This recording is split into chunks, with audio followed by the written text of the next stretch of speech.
Hello everyone, and welcome back to my basement for another Physics 2 lecture. So if you're watching this, then you've probably already seen the last of the Lewin videos that I told you to watch, and so you've learned a bit about electric fields. We're going to do some example problems, but first, a couple demos. So I would like to do some demos with electric fields, and that means I'm going to need some charge. But I think I'll need a helper for this to gather some charge on my balloon here. There we go. Good, I have a helper. So if I rub this balloon on Daniel's hair, then the hair will donate a bunch of electrons, and those electrons can build up then on this balloon. And if I take the balloon away, you can see actually if I bring it close, it'll kind of lift his hair a little bit. I'm not quite sure if you can see that in the video. So yeah, you can see a little bit. Okay, cool. Thank you, Daniel. So if I bring this charge close to a conducting material, like say this can here, then the negatively charged balloon will bring about this motion, this force, right, as the balloon gets pulled across the table there. Oops, I'm going to need a new can. Anyway, the negatively charged particles that build up on the balloon then repel the negatively charged particles in the conducting material, and that means that the positively charged particles in the conducting material come close to the negatively charged balloon, and that brings about this force, this net force that comes from the polarization of the can. Now, the polarization of the can is pretty extreme because it's a conductor, and those negatively charged particles are able to move freely around a conductor. But there's also this there's also a polarization that comes about in non-conductive material. So if I take this thing and I stick it on the marker board here, then even though the marker board is not a conductive material and the electrons aren't free to move around, the molecules that make up the marker board have some leeway in the way that they distribute their charge. And so if I bring this thing really close, then it'll repel some of the electron cloud that makes up the molecules, and the positive side of those molecules will then be facing the balloon, and that'll bring about this net force that keeps the balloon stuck onto the table. So this little instrument is called an electroscope. If I take this negatively charged balloon and I bring it close, you can see that it makes these little leaves spread out. And I can pull it away, right, and then it'll make it, and then they'll return to the way they were. So if I take this thing and I bring it really close, you can think about this as just negative charged electrons flowing down into the gold leaves, and then they end up repelling one another because negative charges repel one another.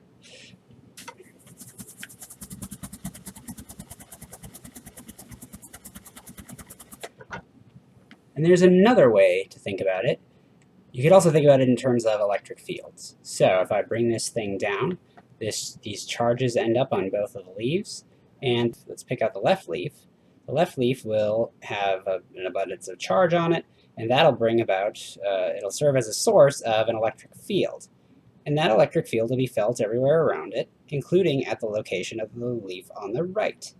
So you can think of it as the two things building up with electrons, negatively charged electrons, and those repel one another, or you can think of it as the left and the right leaf each sourcing their own electric field, and it's the electric field that they source which is felt by the other leaf, and that is what brings about this force, right? Because a force is equal to the charge times the electric field located at that point.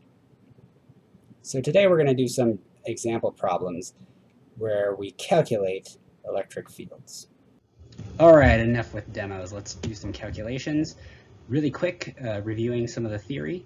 So if you have a source charge, a positive capital Q here, and you bring in some small test charge, this lowercase q here, at some point, say point A, then it would experience some force, some Coulomb force, say pushing it up, a force Fa, located here.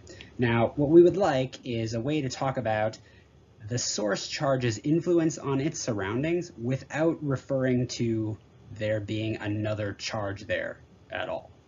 So you remember that the force, the Coulomb force between two charges, is proportional to the product of the two charges.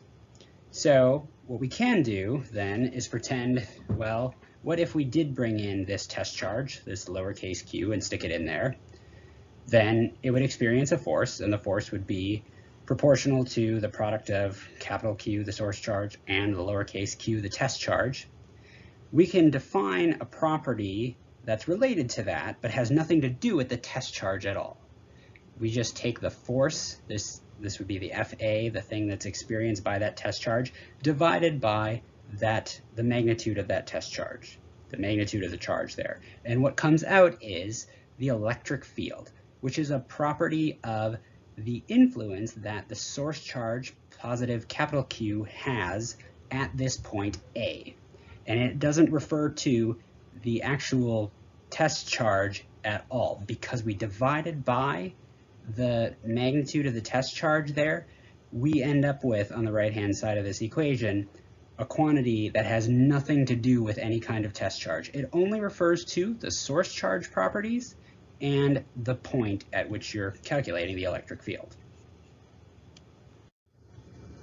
Okay, so an electric field surrounds every charge. Electric field lines point away from positive charges, and they point towards negative charges. Okay, they're pointing in a direction that that a positive charge would feel if it was located at that point, right?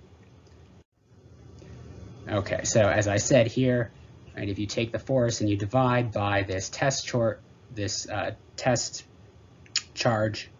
lowercase q, what you get is the electric field depending only on the source charge, capital Q.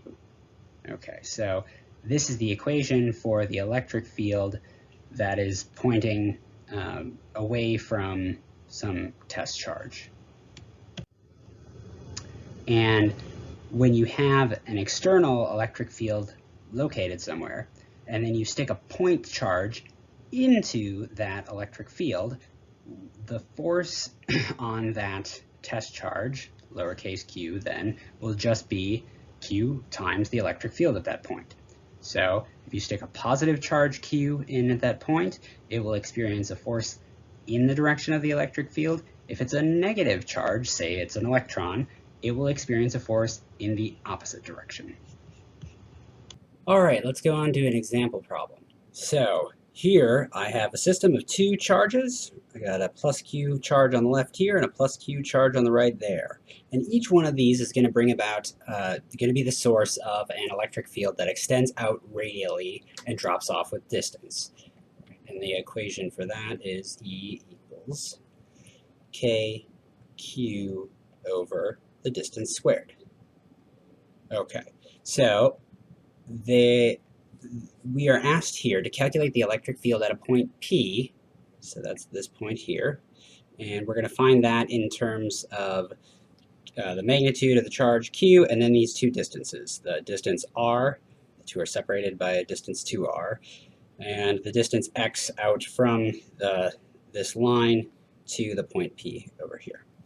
Okay, so each one of these are going to be the source of an electric field at the point P, and they're the same distance away, so those those electric fields will have the exact same strength.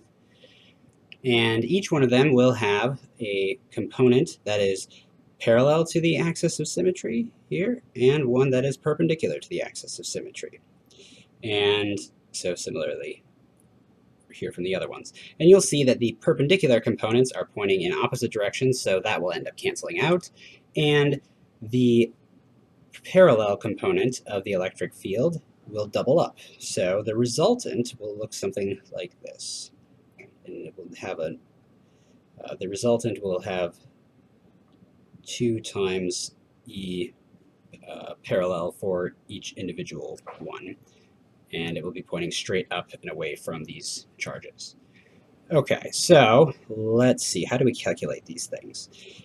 So what we can do is find theta here, and we can take this quantity here, the total distance away, and multiply it by the sine of theta to get E parallel. Okay, so what's the total distance from each one? Well, that would be this distance here, right, which is root x squared plus r squared. That's the total distance away. So that would be r in the equation here. So the magnitude of the electric field would be kq over x squared plus r squared. And we want to multiply that by the sine of theta to get E parallel. So E parallel is E times sine theta. Okay, and this theta here is exactly the same as this theta here, right, by symmetry. So the sine of theta then is opposite over hypotenuse, which means x is the opposite there, and the hypotenuse we already got, right? That was r. So you can take this to be, I'll plug in the value for E, the overall electric field, x squared plus r squared. Okay, and times sine theta. So sine theta is going to be x over root x squared plus r squared, right? It's opposite over hypotenuse. So I have E parallel. I can just take then, so let's say that this is the x-axis there. That would make this y.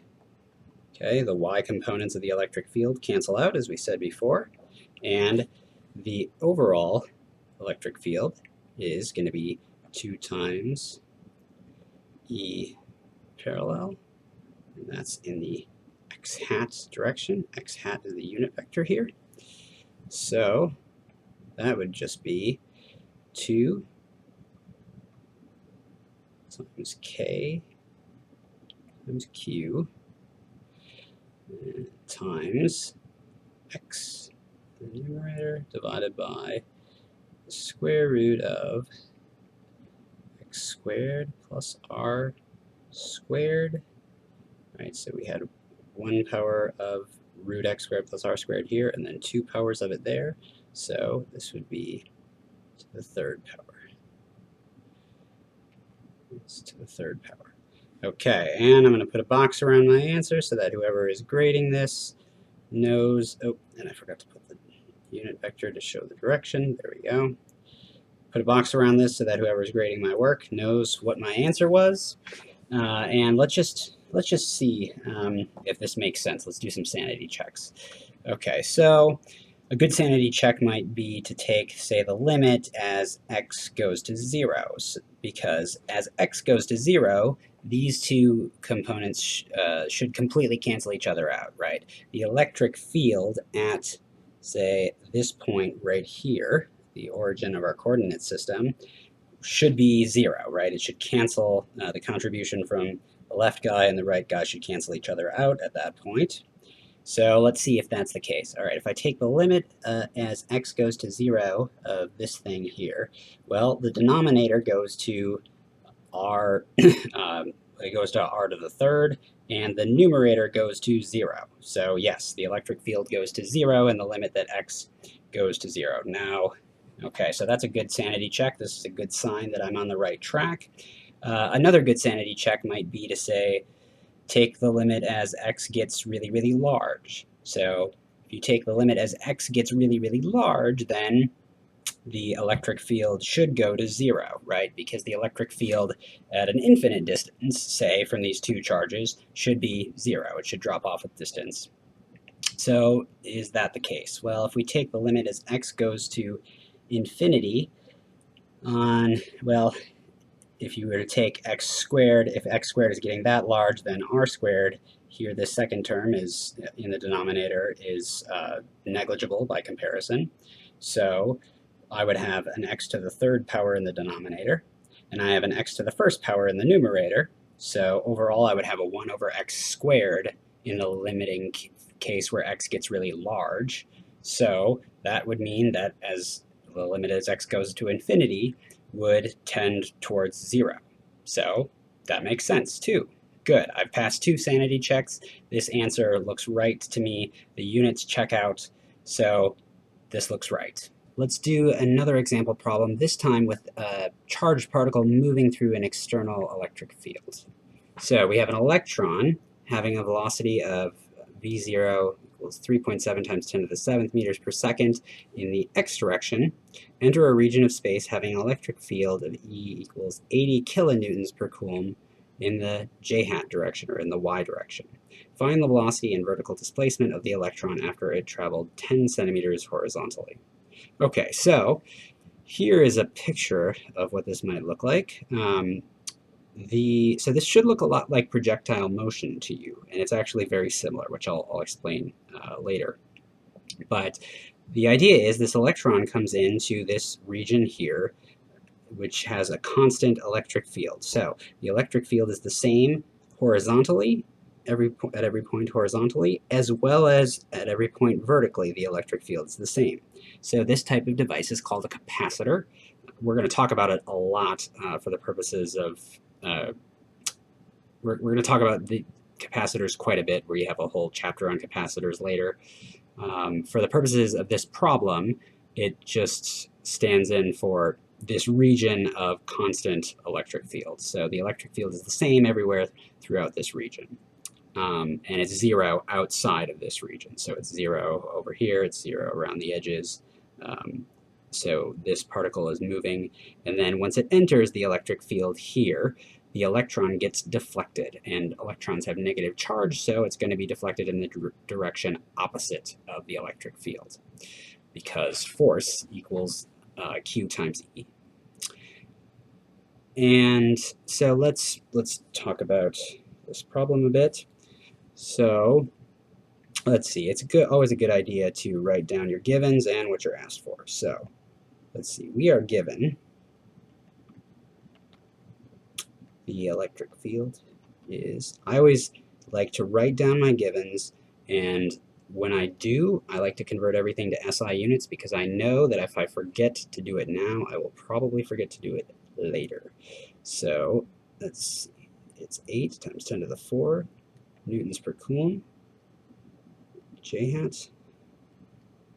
Okay, we're given that the initial velocity is 3.7 times 10 to the 7th meters per second in the I hat direction. So initial velocity is entirely in the x direction, and the force is going to be entirely in the y direction. So that's helpful to know. And the last thing is we're told that it goes 10 centimeters horizontally. Okay, so this is going to be 0.1 meters. Let's change in x in SI units. And we're asked to find the velocity and the vertical displacement. So we want to find v, and we want to find the vertical displacement, change in y. All right, so the first thing to note about this, so as I said, right, force equals Q times E. So an electron has a charge of minus E, where E is the elementary charge. So I have that written over here, 1.6 times to the negative 19th coulombs. And the electric field is constant. So that's really nice. That means that the force is constant. As this thing travels along, the force is entirely in the y direction, and it is constant. So this is very helpful for us. This tells us that the force, right, so force in x, and therefore acceleration in x is 0, right, whereas the force in y equals minus E times E, which we were given. And the acceleration in y then is a constant value. So force is equal to mass times acceleration. And that means we can take, to get the acceleration, we have minus E times given value of E divided by m. I'm going to call this m sub E for the mass of an electron. And I've also put the mass of an electron up here. So you always can take these constants to be given quantities, right? They're not going to be stated in the problem. They're in the front, and they're at the front of your textbook, and they'll be given to you on exams and things like that. Okay, so this is great. We have a constant acceleration, and you might remember from Physics 1 that there are some very nice helpful equations that you can use when you have a constant acceleration. So I always call them the KECA, or the kinematic equations at constant acceleration, and they look something like this. So let's give ourselves some more space. So let's find then the quantities that we're asked to find. Okay, so we're told the amount of distance it's going to cover in x, and so that is a known quantity, right? Delta x is 0.1 meter. And we're also told that the acceleration, and we also, as we had said, the acceleration in x is 0. So this means that we can just we can use this kinematic equation right here. Right? So we can say that change in x is equal to Vx 0 t plus, well, there's a 1/2 at squared there, but a is 0, so this is 0 here. So this is kind of nice because we can use this to get the time that the object spends in going from here to 10 centimeters in the x direction. So t then will be 0.1 meters, that would be change in x here, divided by Vx0. And Vx0 is 3.7 times 10 to the 7th meters per second. Okay, now the velocity, note that the velocity in x does not change. Now remember I had said this looks a lot like projectile motion, and that's exactly right. So in projectile motion, under a gravitational field, right, when it's not an electric field we're talking about, but a gravitational field, then the same thing happens, right? You have a constant acceleration in y and no acceleration in x. So the velocity in x is always the same for all values of time. So let's plug in these values into our calculator, and we get that the time is about 2.7 times 10 to the minus 9th seconds. So it takes 2.7 nanoseconds for the electron to get 10 centimeters ahead of where it was when it entered the capacitor. So it's going pretty fast. Okay, so now that we have the time that it takes, we can get the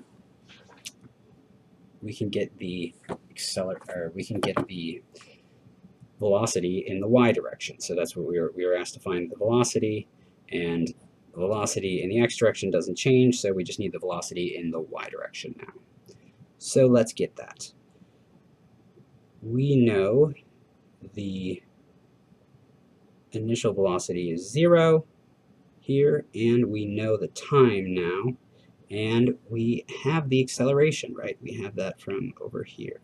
So if I plug in these numbers here, so remember my constants were 1.6 times 10 to the negative 19th coulombs, and the electric field was given to me.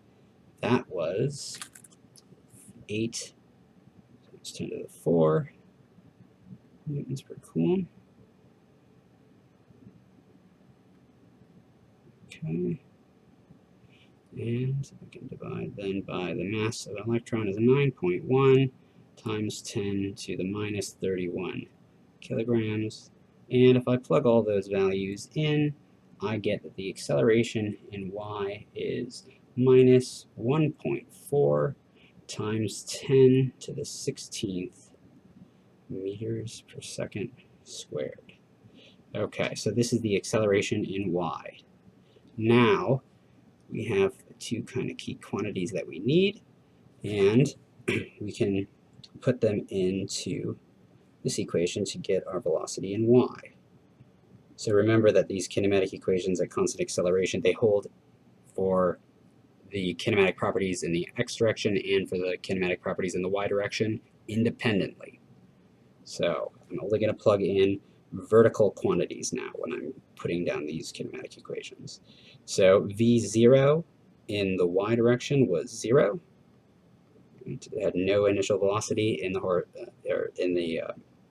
vertical direction, and we know that the acceleration is minus 1.4 times 10 to the 16th meters per second squared, and the time is 2.7 times 10 to the negative 9th seconds. So if I plug those values into my calculator, I get that this is a minus 3.8 times 10 to the 7th meters per second. Okay, so it's on the same order of what velocity, initial velocity in the x direction was, right? It's just slightly larger in magnitude, right? And it has a minus sign because, of course, the y axis is pointing up, right? And it's going down, so it has a negative velocity in the y direction. So our answer then would technically be, since velocity is a vector quantity, 3.7 times 10 to the 7th meters per second in the x direction plus negative 3.8 times 10 to the 7th meters per second in the y direction. And so that is my final answer. All right. Now, the next thing that we were supposed to find was how far does it fall? What is the vertical displacement? So, vertical displacement, well, we have a kinematic equation that will help us with that. Right. Change in y is going to be Vy0t plus 1/2 ay t squared. And we know all of these quantities, right? We know that the initial velocity in y was 0. We can plug in this 1/2. There's a minus 1.4 times 10 to the 16th meters per second squared. And then we can plug in the 2.7 times 10 to the minus 9 seconds squared. And if I plug those values into my calculator, I get minus 0.051 meters. Okay, so as it traveled 10 centimeters into the capacitor in the horizontal direction, it fell about 5 centimeters downwards. Okay, so I've now solved the problem. One quick thing to look at, just because it's interesting. Okay, so you might notice that I totally neglected gravity as I was solving this problem, right? And there's a reason for that. So if you take a look here, right, here's the acceleration in y. Okay, it was minus 1.4 times 10 to the 16th meters per second squared. Okay, the free fall acceleration is 9.8 meters per second squared. So the acceleration, because of the electric field, is going to be larger by a factor of like 10 to the 15. So it's very, very safe to neglect. All right, so we've done a couple example problems, one with point charges and one with a charge moving in an external electric field. And now let's talk about continuous distributions of charge that bring about electric fields. So let's think about taking the electric field that arises from a point charge that's very, very small. Let's make the point charge, in fact, let's make it infinitesimally small. Okay, so this is our dq here, an infinitesimal element of charge that makes up some kind of continuous charge distribution. Well, the electric field that's produced by that small element dq is just this 1 over 4 pi epsilon naught dq over r squared, or in other words, k dq over r squared. And if we wanted to build up the entire electric field that's produced by a continuous charge distribution, what we would do is take this small element of electric field from this small element of charge, and we would integrate over the entire surface. So say that I have a sphere, or let's just say that I have a disk to make it that much easier. If the charge is distributed all over it uniformly, then I can pick out a little patch here, and this will have a little element dq of charge. It will produce a little bit of that electric field that is sourced by the entire disk. And if I integrate over the entire circle, say over the entire disk, what I will get, if I integrate this is called the kernel. You don't need to know that, but if I integrate this over the entire disk, I will get the electric field that's produced by the entire distribution of charge. So remember that electric field is a vector, so you're going to have a separate integral then for each component. That's why there's a dE, where E is a continuous, or where E is a vector quantity there. So I could also write this as, integrate dEx,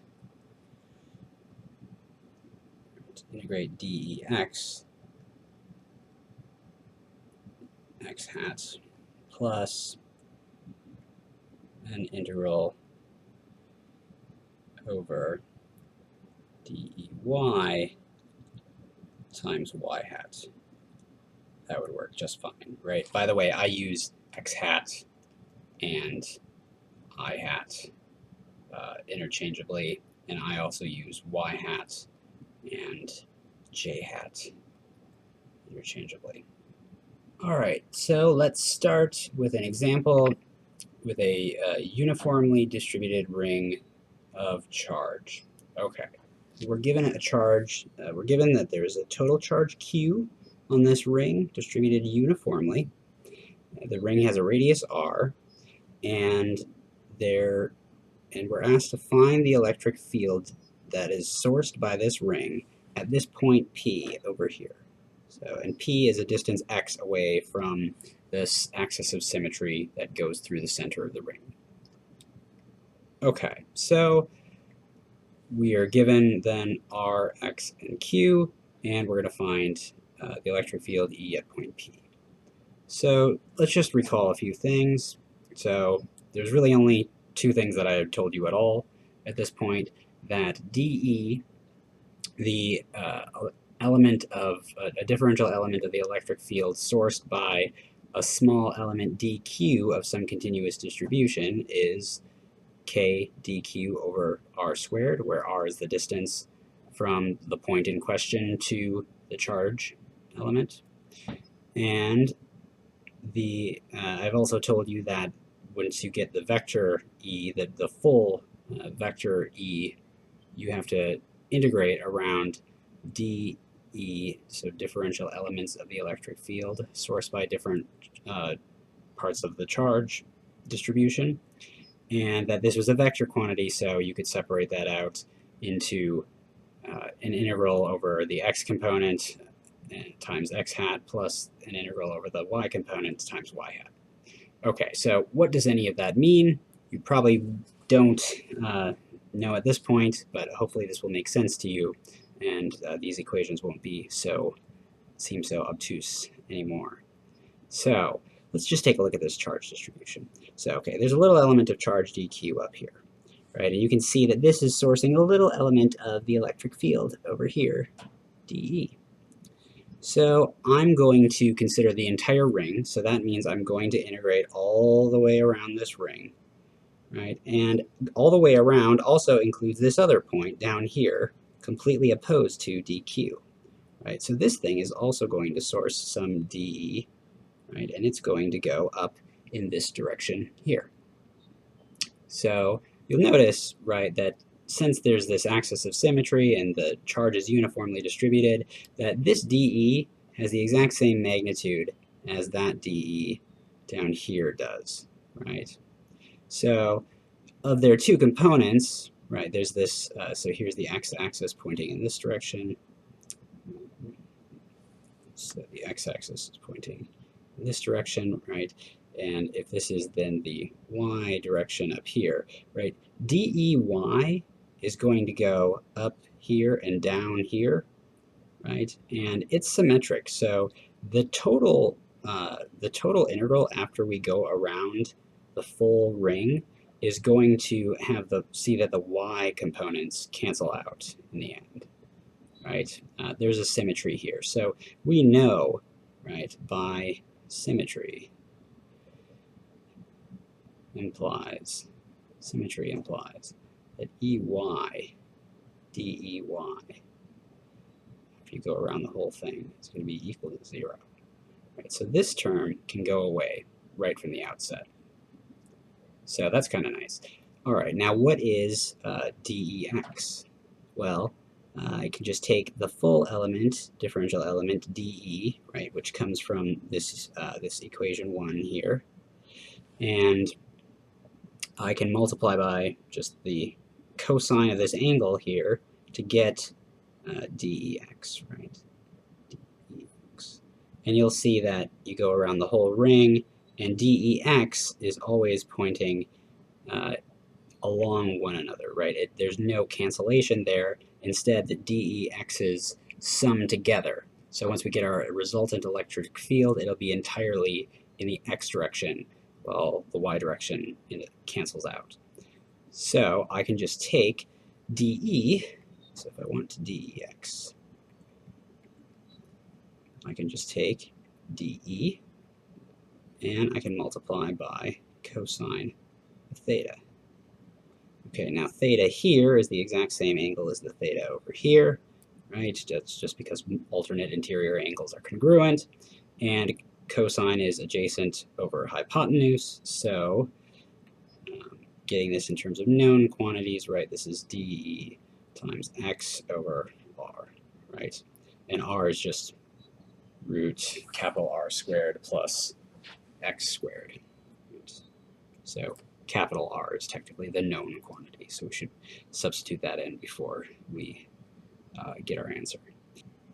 The electric field we just determined, right, only had an x component, so it's going to be integral dx x hat, and that would be equal to dE x over r x hat, and dE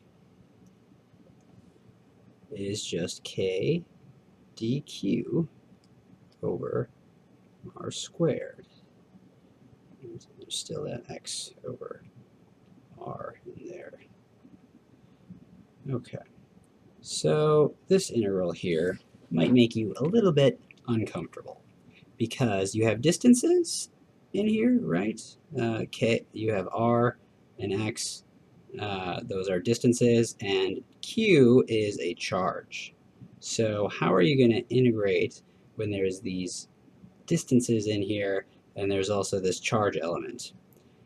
Maybe you would like to integrate over something that's position, some kind of a position rather than some kind of a charge. Well, that sounds like a good idea to me too. So notice, right, that this is a uniformly distributed ring of charge. That's really helpful to know, because what it means is if I take some little element, if I take some amount of charge per unit length around this circle here, right? So if I pick out a patch here along the circle, say it has some small element dl.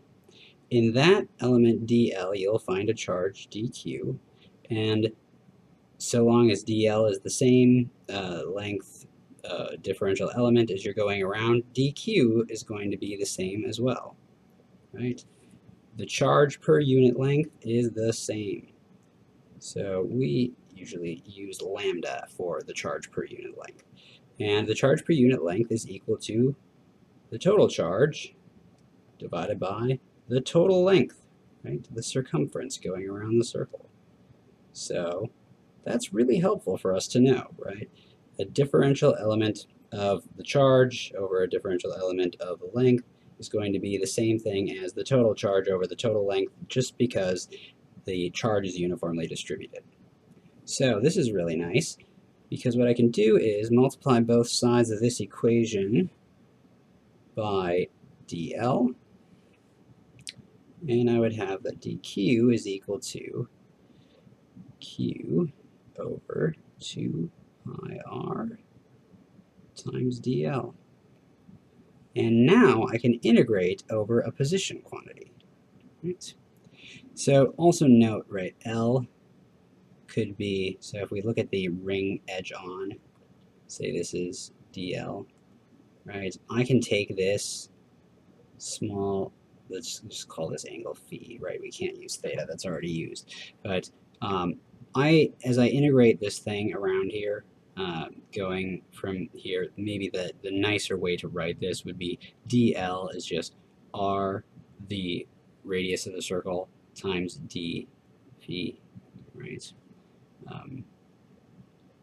dl is r times this differential element of the angle going around, right? And then the angle would go from 0 to 2 pi.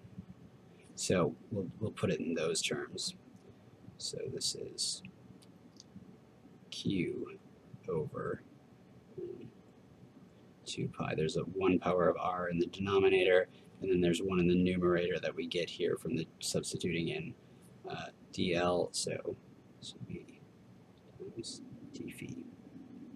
All right, so we can do that, and then we can just integrate around from 0 to 2 pi. Simple enough. So let's substitute that in for dq here. We have then E is equal to integral over k d phi over 2 pi times q 1 over, right, I'm going to combine this 1 over r squared and this 1 over r here, this 1 over r squared there and that 1 over r there, with the x in the numerator, x r to the third. Okay, and that will be times the unit vector in x. All right, so k, that's a constant. Q, that's a constant. And these distances here, x and r to the third, do these things actually change as we go around different elements around the circle? No, they don't, right? We're over here at P. X is fixed. X, this distance here is fixed, so X is not going to change. R is the distance from P to the edge of, to the DQ in question. Right? As we travel around the ring here, R is not going to change, right? Because of the symmetry of the problem, because we're along the axis of symmetry through this ring, P is the same distance around, is the same distance from every DQ as we travel around. So all of these things inside of here can be pulled outside of the integral, which is really nice. So I can take this k and this q over 2 pi, this x over r to the third. I can take all of those things out and then just integral. My integral will go, right, and I just have an integral d phi, right, from 0 to 2 pi. How easy was that? Right? This is like the easiest integral in the world, right? It's just 2 pi. And so it cancels out with this 2 pi here. So that's really nice and easy. So I have that this is just k times q x over r to the third. Now, I'll substitute in r equals root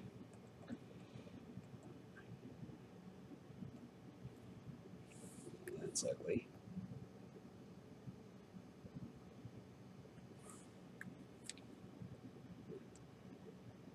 I will substitute in here. Right. R is root x squared plus r squared. You can take that to the third power. Huh. And I forgot my x hat vector. So, and I forgot it here and there as well. And this is my final answer, right? I was asked to find this in terms of r, x, q, right? And this is exactly what I have here. So this might have looked very nasty, right? This integral, it might have looked very nasty right from the start, but if you perform all the proper operations, it turns out to not be so bad. So let's just kind of highlight, right, the key things, right? The key things were we had to cancel out these, we had to use the symmetry of the problem, right? There was these y elements here that got canceled out and left us with only the x components. That was really important. Another thing that was really important was this, right? The dq dl equals lambda, this charge per unit length. This is really important, and we do this type of thing a lot, and when it's 2 dimensions, it's going to be a charge per unit area. In a 3-dimensional distribution of charge, you'll have a charge per unit volume, right? If there's a symmetry there, this can really help you substitute in things for dq. So this turns out to be really nice, and I would go through the sanity checks for this and take limits as x goes to 0 and say as x goes to infinity to see if the sanity checks worked out really nice, but we already did them. So you might notice that this is exactly the same as the first example problem that we did, right? When it looked like this. So remember when we did this one, we went through the exact same kinds of steps, right? We went and we showed that there was electric fields that were going to go that way, and then we said, well, the y components will cancel out, and so we'll just get this EP out here, right? This is exactly the same answer, right? The only difference is we got a factor of 2 here because there was 2q charge on here. So you'll notice, right, you might have been able to, it might make sense, I'm sure that you would never anticipate that, but it might make sense when you look at this and you look at the symmetry of the problem, right? You're a distance x away from this symmetrical distribution of charge. Well, now if you just take this charge and you distribute it around in a ring in such a way that it's all of the same distance away, that you'll end up with exactly the same electric field a distance away. So the symmetry is really key to the problem. Okay, one more example of a continuous charge distribution. So here we have then a total charge Q uniformly distributed over the front surface of a disk of radius r. So and we're supposed to find the electric field at this point P over here. So this again looks very familiar, right? We have the same kinds of symmetries involved in the problem, and the only thing that's different here is that we're going to be integrating, rather than over a ring, we're going to use over the entire surface area. Okay, so let's just first note, okay, we're using S here to be the distance from some element here, right? Before we only went along the ring, right, as we were doing our integration. Here, we're going to go everywhere, right, over the entire surface. So now we have a disk, not a ring, so we're going to go over the entire surface area. So how are we going to parametrize this surface? Well, if you look over up here, there's, let's just take this to be the cross-section if we were looking at it face on. Okay, so the radius of the disk is this capital R here. And as we're doing our integral, we're going to integrate over a surface area now, right? A 2-dimensional surface. Our area element is going to be dA, which is for any given r, right, it's going to be out to the interior side here. You're going to have a circumference that's 2 pi r, right? This will be 2 pi r in length, and we're going to use little differential elements in radius dr going out. So, and an area element is an area element then has this value of 2 pi r times dr for the area as we're stepping out in in radius. Okay, so first thing, symmetry. Right, we've seen this before. There's an obvious symmetry here, and the y components are going to cancel out, right? So we're going to have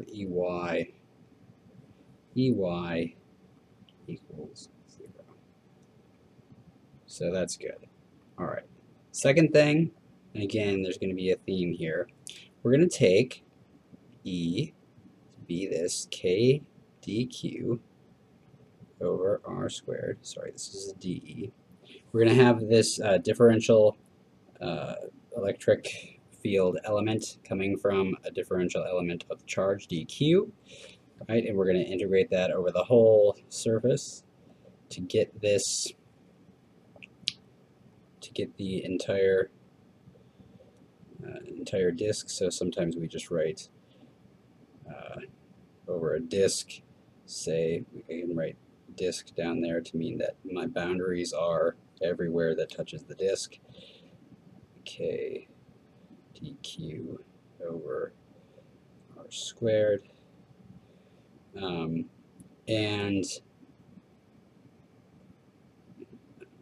where it's going to be entirely in the x component, right? And we're going to need that same trig function to pick out.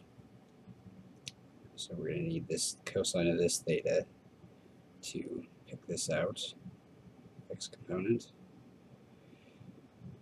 Okay. Now, there's another common element right here. Remember last time we used lambda to be the total charge over the total length. Here we're instead going to use sigma equals the total charge q over the total area A. So this is a uniformly distributed charge disk, so I can take q over the entire, or the full surface area of the disk, which would be pi r squared, and that will be equal to dq over dA. Right? A differential charge element over a differential area element. Right? It's the same everywhere across this disk, so this would be the same as the total charge over the total area. And that means then I can multiply both sides of this equation by dA, and I'll have q over pi r squared dA. Okay, now dA, as I said up here, right, we're going to parametrize this surface by stepping out radially. So the area element will be 2 pi r times dr, and that will extend from r equals 0, right at the center, all the way out to r equals capital R. So take this and put that in there. Well, if I put all of this into my equation, what I get is this integral over the disk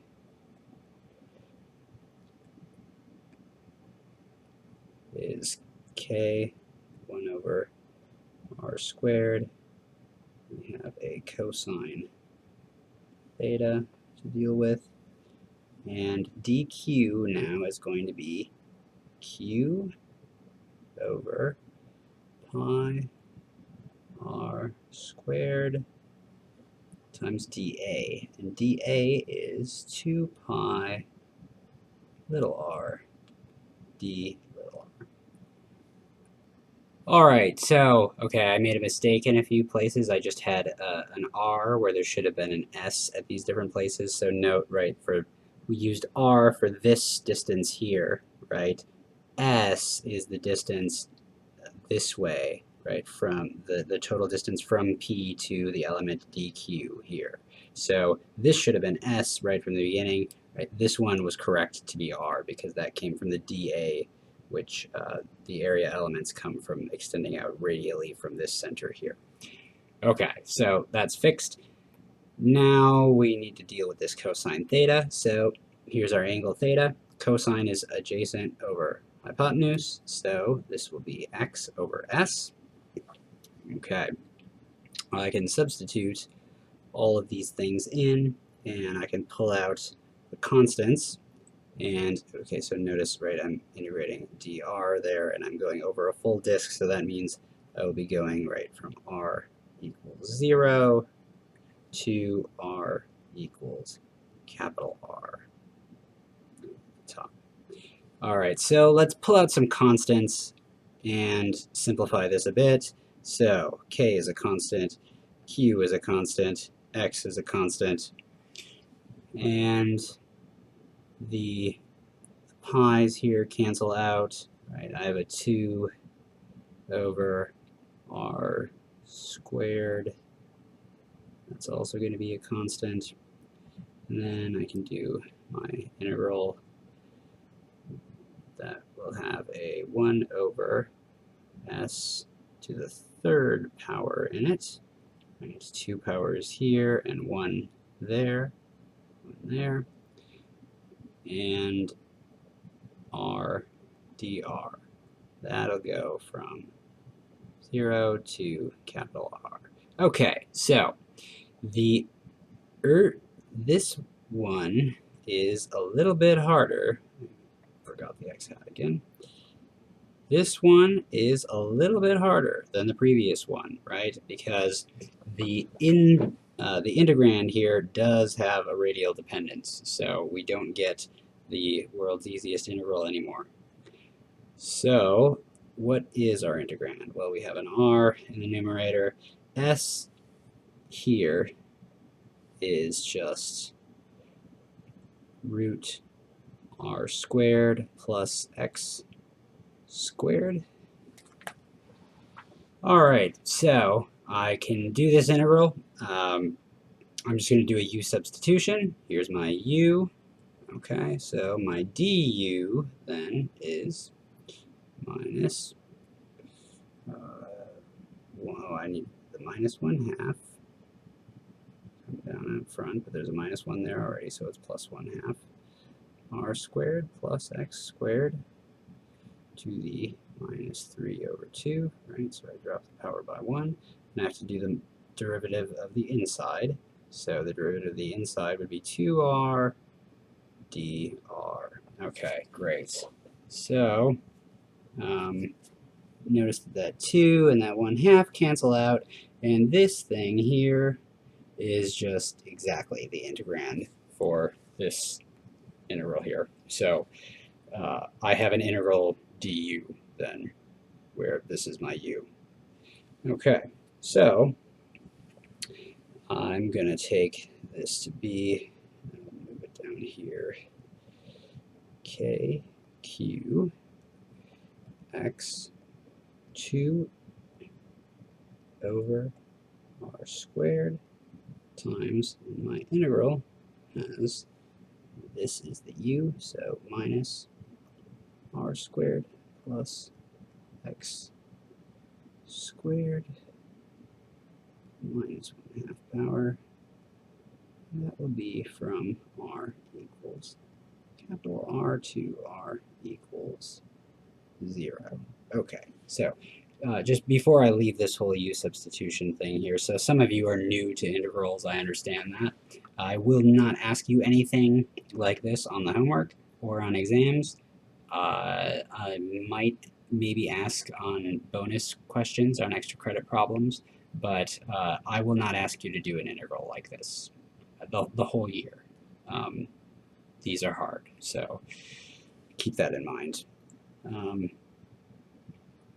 So plugging these things in, then I have K Q X 2 over R squared. And on the inside here, let's see, my first term, plugging in capital R, well, that'll be just a minus R squared plus, sorry, now it's capital R squared plus X squared to the minus 1/2 power minus, okay, now the second term, if I plug in R equals 0, what I have is a negative X squared to the minus 1/2 power minus 1/2 power. Okay, well, here, this minus and that negative there can cancel each other out, right? And, well, x squared to the minus 1/2 power is just 1 over x squared to the 1/2 power, so that's just 1 over x. So I'm sorry, that's, yeah, so it's 1 over x so long as x is positive, right? Well, it's 1 over the absolute value of x. So let's write this all down. Okay, x 2 over r squared. Okay, now, so this is just going to be a 1 over absolute value x. Right, that I'll put there, minus this term here, minus this term here, which is 1 over root capital R squared plus x squared. Okay, now I can take this and just multiply through, multiply x through, right? And we know also, right, we know that x is positive. Just think about the picture. So if you multiply x through, this is not too bad. It's k q 2 over r squared, and you get a 1, right? X over absolute value of x when x is positive is just 1 minus x over root r squared plus x squared. And that is the x vector, right? And that is my final answer for the electric field at point P. So this is a nice result. The integral was kind of ugly, and there's good news about that, especially for those of you who are new to integrals. I'm actually not going to ask you to do any kind of calculation of an electric field from a continuous charge distribution from, starting from the dE equals k dq over r squared thing from the ground up. You are going to have to know formulas like this, and you're especially going to have to know how the superposition, so things like this, you'll have to know things like this. This one is kind of complicated. This one would probably be given to you on a test, but what you really need to know is superposition of these continuous sources or continuous sources with point sources around them as well. So superposition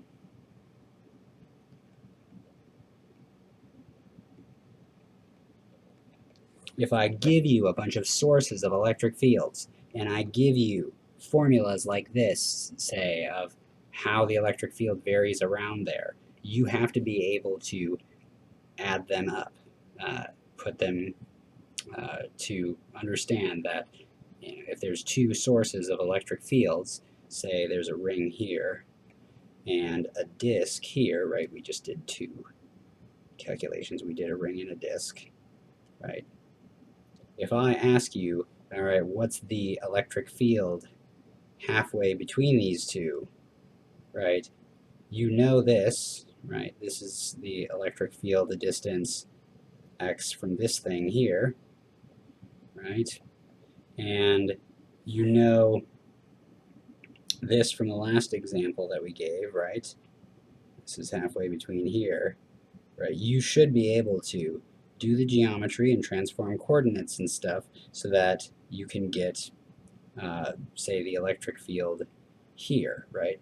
The electric field that emanates from this ring here will partially cancel with the electric field that emanates from this disk over here.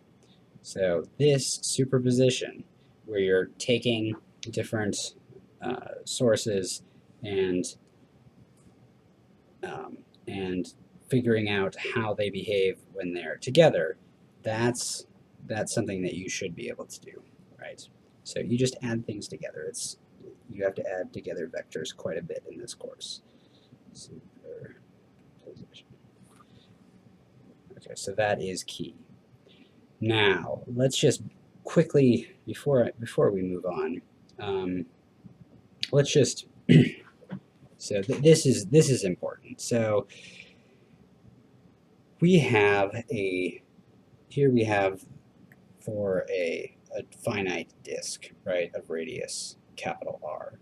Okay, we have this result. Now what if instead we have an infinite plane? Okay, this would be equivalent to saying we have a disk with the limit of EP, right, as capital R goes to infinity, right? We want an infinite sized disk. So let's take the limit then as the radius goes to infinity, but under a certain condition. So I want the limit as R goes to infinity when sigma, right, the charge per unit area, remains constant. So in other words, the disk gets infinitely big, but there's an infinite amount of charge on it, and the charge per unit area is going to stay constant as I take this limit. Okay, well, first thing we should do is get E in terms of sigma, right? So, so notice here that if I take, so here, let's just take sigma times 2 pi. So sigma times 2 pi is just going to be, okay, take Q, the pi cancels out, there's an R squared in the denominator, there's that 2 in the numerator. It's just going to be 2Q over R squared, right? So 2Q over R squared, this is exactly what we have right here. Okay, so this thing here, this factor here, is equal to 2 pi times sigma. So EP then, EP is equal to K times 2 pi sigma times 1 minus x over root R squared plus x squared. Okay, cool. So now we can take our limit of this thing straight away, right? We keep sigma constant. We can take this limit as R goes to infinity. So this one's not too bad, right? Take R goes to infinity. This denominator here of this term goes to infinity, right? Well, the numerator stays finite. So this one is going to go to 0. And this term stays exactly the same, right? This 1 is not going to change. So, right, in that limiting case, we have 2 pi sigma k, and that is it. Now, this might surprise you if you think about it, because this has no dependence on x, whatsoever. Now, that means that if you have an infinite plane,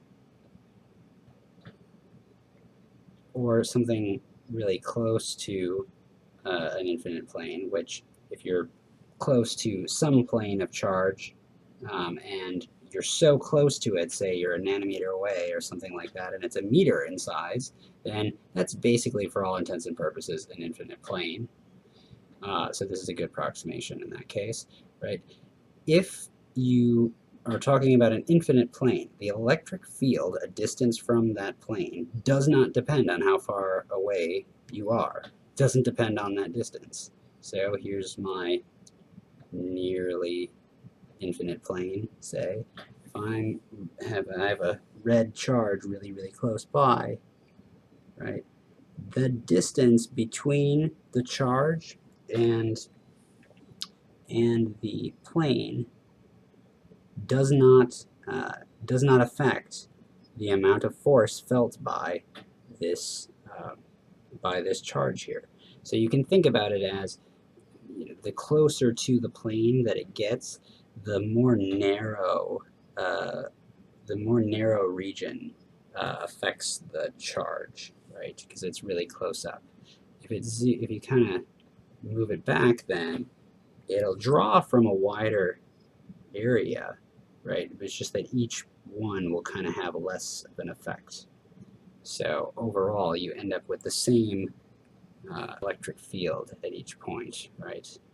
This E1 and this E2, these two things are equal. Because the electric field, a distance from an infinite plane, is independent of however far that distance actually is.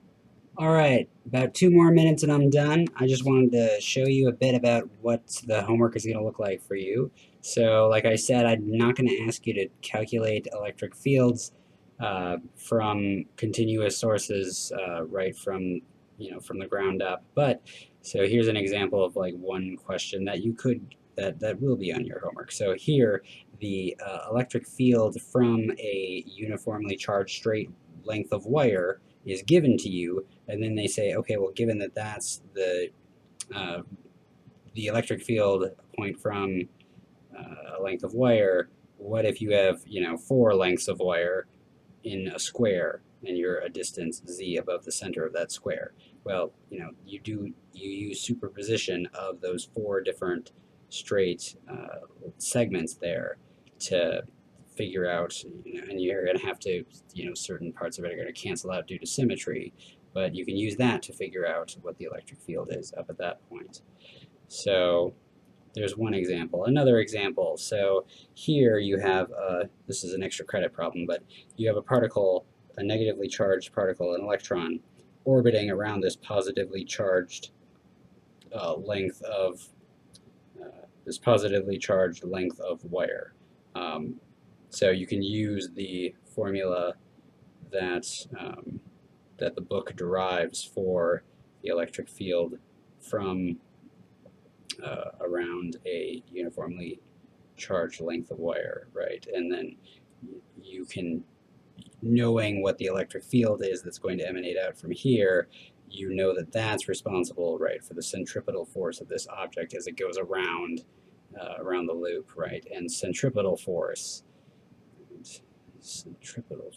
is mv squared over r, right? So, or used little r. So you can use that to get the speed, I think is what you're asked for. Okay, and let's see, just one last thing. So here's what looks like a pendulum, but with the mass bob on the end being charged. Here, if you have an electric field and that leaves it offset by some angle here, then, well, here the free body diagram would look something like, right, you have you have force here, right, the electric force is equal to QE, pointing out that way. And then you have the tension force, right, pulling in this way, right? So since the thing is in equilibrium, right, you're told that it's not moving, then that means that, so T times cosine theta, T times it's T times sine theta. So T times sine theta is going to have to be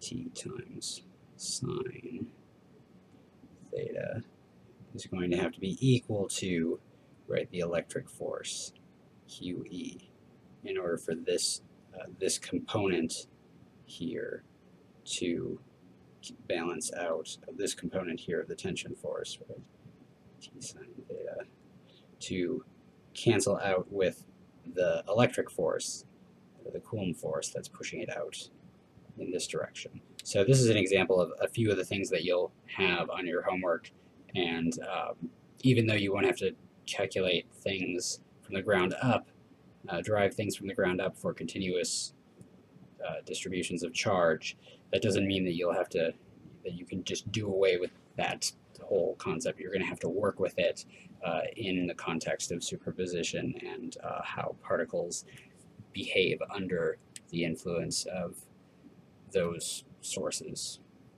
Okay, bye.